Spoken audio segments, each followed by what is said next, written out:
जगात अजूनही माणुसकी संपलेली नाहीये। याचं उत्तम उदाहरण तनिष्कांनी राबवलेल्या एका उपक्रमात पाहायला मिळालं। पुण्यातील रुणवाल मेडोज इथल्या तनिष्क गटाने गेवराई इथल्या बालग्राम या अनाथालयातील मुलांच्या चेहऱ्यावर हसू फुलवण्याचं काम केलंय। पाहूयात याच संदर्भातला हा एक खास रिपोर्ट।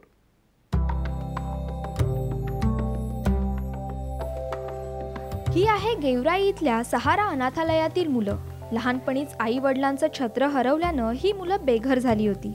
अशातच संतोष गर्जे यांनी त्यांना मायेची सावली दिली।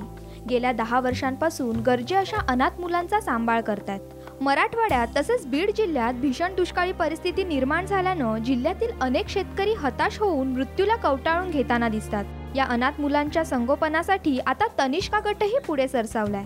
शहरी भागात राहत असताना दुष्काळाची दाहकता जाणवत नाही, पण या अनाथ मुलांकडे पाहून खरंच असं वाटतं की यांना कुणाच्या तरी मदतीची गरज आहे।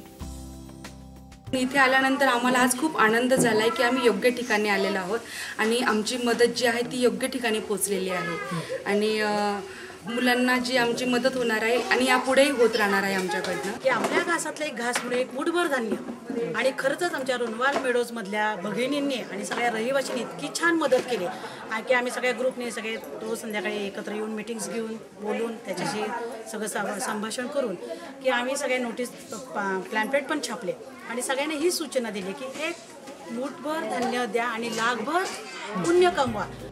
पुण्यात नवीनच स्थापन झालेल्या तनिष्का गटाला समाजातील दुर्बल घटकांना मदत करण्याची इच्छा होती, मात्र ही मदत नेमकी करायची तरी कुणाला असा प्रश्न त्यांच्या समोर होता।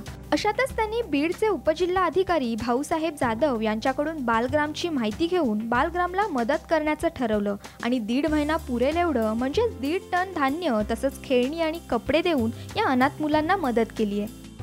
सकाळ ग्रुपलाच याचं सर्व श्रेय देईल। या ठिकाणी आम्ही हे धान्याची ही प्रथम तात्पुरती मदत करू शकतो, परंतु भविष्यामध्ये अशाच पद्धतीचं काही जर कार्य करायचं असेल तर आपण आमची जे ताकद जी आहे तर ती पूर्ण वेळ आणि अतिशय चांगल्या ठिकाणी मार्गी लागली पाहिजे। काय काय तुम्ही त्यांना आम्ही आता साधारण आम्हाला याची निश्चित आकडा माहिती नाही की त्यांना रोजचं किती काय लागतं, परंतु आम्ही आता 1.5 टन म्हणजे 1500 किलो धान्य आम्ही तनिष्क ग्रुपच्या माध्यमातून या ठिकाणी दिलेलं आहे। केवळ एवढ्यावरच न थांबता दिवाळी आणि उन्हाळ्याच्या सुट्टीतही या मुलांच्या स्वावलंबनासाठी अनेक उपक्रम राबवण्याचा संकल्प तनिष्कांनी केलाय। तसंच शिक्षणाच्या बाबतीत या मुलांची कुठेही आबाळ होऊ नये यासाठी काही मुलांना दत्तक घेऊन त्यांच्या शिक्षणाची जबाबदारी स्वीकारण्याची तयारीही तनिष्काने दर्शवली आहे। तिथे मुलांना खाण्याची मारामारी, त्यांना कपडे घालण्याच्या त्यांच्या आवश्यक वस्तूच त्यांना मिळत नाही, तर त्यांच्यासाठी आपण काहीतरी केलं पाहिजे आणि अशा मुलांसाठी आपण एकदा देणं नाही, आयुष्यभर आपल्याला जेवढा जमेल तेवढा त्यांना मदत करण्याचा आपला मानस असला पाहिजे माणसाला। मुलांना घर नाही तर त्यांना आम्ही प्रत्येकजण एक मुलाला घरी नेऊन त्यांना अगदी घरच्यासारखं म्हणजे घरच्यांसारखं त्यांना आम्ही ठेवून आपलीच मुलं असल्यासारखं ठेवून घेणार आहे।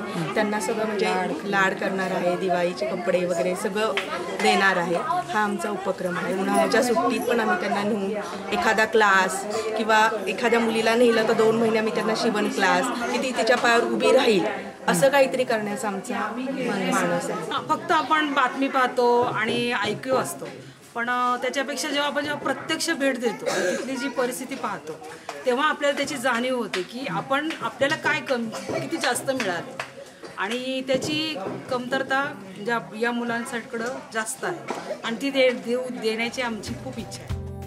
अनाथ मुलांना मायेची ऊब देण्याचं काम पुण्यातल्या तनिष्का गटानं केलंय। त्यांचा आदर्श समाजातल्या इतर घटकांनीही घ्यायलाच हवा। विकास माने, ब्युरो रिपोर्ट, साम टीव्ही, बीड।